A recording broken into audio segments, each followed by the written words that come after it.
ચાલુ વર્ષે ગીરની પ્રખ્યાત કેસર કેરી પર ખતરો મંડરાઈ રહ્યો છે।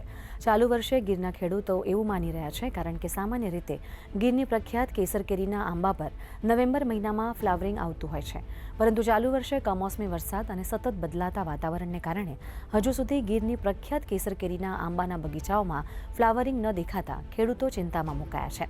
ત્યારે બાગાયત અધિકારી દ્વારા ખેડૂતોને જણાવાયું છે કે આવી વિષમ પરિસ્થિતિમાં ખેડૂતોએ આંબા પર જૈવિક જંતુનાશક દવાનો યોગ્ય છંટકાવ સમયાંતરે કરતો રહેવો જોઈએ।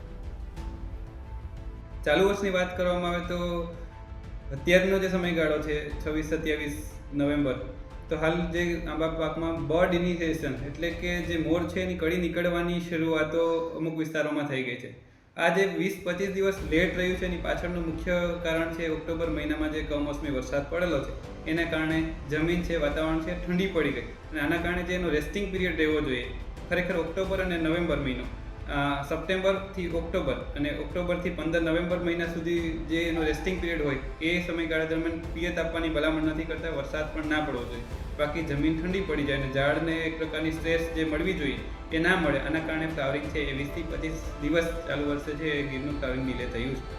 વાતાવરણ જે ગ્લોબલ વોર્મિંગ છે છેલ્લા 10-12 વર્ષથી છે એ પરિસ્થિતિ આખી આંબાને છે ને એને અનુકૂળ જ નથી વાતાવરણ કોઈ પણ બાબત। અને આ તાપમાન છે ટૂંકમાં એ અત્યારે ઠંડુ જાય એટલે ફૂટવામાં પણ લેટ જ થવાનું હજી હતું, એટલે પછી પાછું ઠંડીની અંદર વાતાવરણમાં મોર આવે તો એની અંદર બંધારણ થવું શક્ય નથી, કારણ કે બંધારણ તો જ થાય કે 15 ને 25ની વચ્ચે ટેમ્પરેચર રહે તો એ મોરને અનુકૂળ છે।